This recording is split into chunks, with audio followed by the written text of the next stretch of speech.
नमस्कार दोस्तों, धर्म यात्रा भारत यूट्यूब चैनल पर आप सभी दोस्तों का एक बार फिर से स्वागत है। आज हम बात कर रहे हैं छठ मैया की। छठ मैया का त्यौहार हम कैसे मनाते हैं और क्यों मनाते हैं और इसकी पारंपरिक कथा क्या है।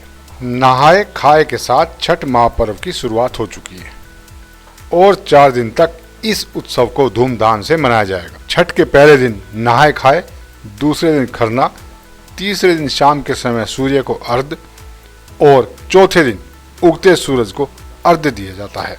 इस पूजा के चारों दिन लगन और निष्ठा के सूर्य के साथ साथ छठी मैया की भी पूजा की जाती है। मान्यता है कि छठ के दूसरे दिन यानी खरना वाले दिन छठी मैया घर घर आती हैं और अपना शुभ आशीष देती हैं। वैसे तो छठ पर्व सृष्टि का ही अपभ्रंश है।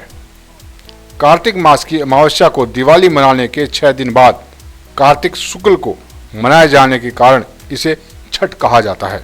यह 4 दिनों का त्योहार है और इसमें साफ सफाई का खास ध्यान रखा जाता है। इस त्योहार में गलती की कोई जगह नहीं होती। इस व्रत को करने के नियम इतने कठिन हैं कि इस वजह से इसे महापर्व और महाव्रत के नाम से भी संबोधित किया जाता है।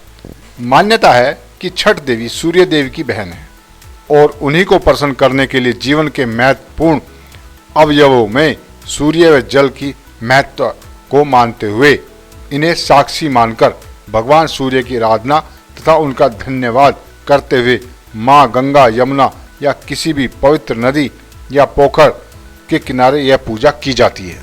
षष्ठी माँ यानी छठ माता बच्चों की रक्षा करने वाली देवी है।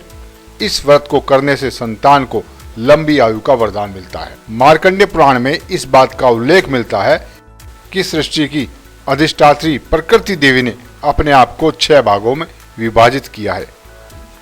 इनके छठे अंश को सर्वश्रेष्ठ मातृ देवी के रूप में जाना जाता है, जो ब्रह्मा की मानस पुत्री है। वो बच्चों की रक्षा करने वाली देवी है। कार्तिक मास के शुक्ल पक्ष की षष्ठी को इन्हीं देवी की पूजा की जाती है।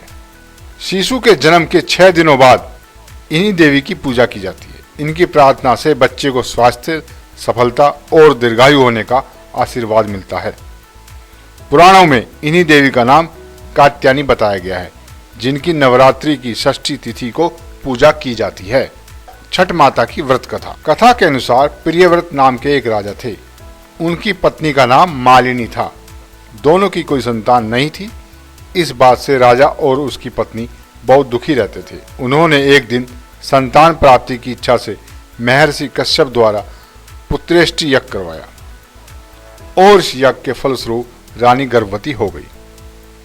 9 महीने के बाद संतान सुख को प्राप्त करने का समय आया तो रानी को मरा हुआ पुत्र प्राप्त हुआ। इस बात का पता चलने पर राजा को बहुत दुख हुआ। संतान शोक में उन्होंने आत्महत्या का मन बना लिया। लेकिन जैसे ही राजा ने आत्महत्या करने की कोशिश की, उनके सामने एक सुंदर देवी प्रकट हुई। देवी ने राजा को कहा कि मैं षष्ठी देवी हूँ। मैं लोगों को पुत्र का सौभाग्य प्रदान करती हूँ।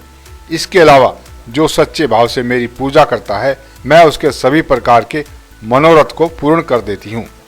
यदि तुम मेरी पूजा करोगे तो मैं तुम्हें पुत्र रत्न प्रदान करूंगी। देवी की बातों से प्रभावित होकर राजा ने उनकी आज्ञा का पालन किया। राजा और उनकी पत्नी ने कार्तिक शुक्ल की षष्ठी तिथि के दिन देवी षष्ठी की पूरे विधि विधान से पूजा की। इस पूजा के फलस्वरूप उन्हें एक सुंदर पुत्र की प्राप्ति हुई। तभी से छठ का पावन पर्व मनाया जाने लगा। छठ व्रत के संदर्भ में एक अन्य कथा के अनुसार जब पांडव अपना सारा राजपाट जुए में हार गए तब द्रौपदी ने छठ व्रत रखा। इस व्रत के प्रभाव से उनकी मनोकामनाएं पूरी हुई तथा पांडवों को उनका खोया राजपाट वापस मिल गया। तभी से इस व्रत को करने की प्रथा चली आ रही है। परंपरा के अनुसार छठ पर्व के व्रत को स्त्री और पुरुष समान रूप से रख सकते हैं। छठ पूजा की परंपरा और इसके महत्व का प्रतिपादन करने वाली पौराणिक और लोक कथाओं के अनुसार यह पर्व सर्वाधिक शुद्धता और पवित्रता का पर्व है। एक मान्यता के अनुसार लंका पर विजय प्राप्त करने के बाद राम राज्य की स्थापना के दिन कार्तिक शुक्ल षष्ठी यानी छठ के दिन भगवान राम और माता सीता ने व्रत किया था और सूर्य देव की आराधना की थी।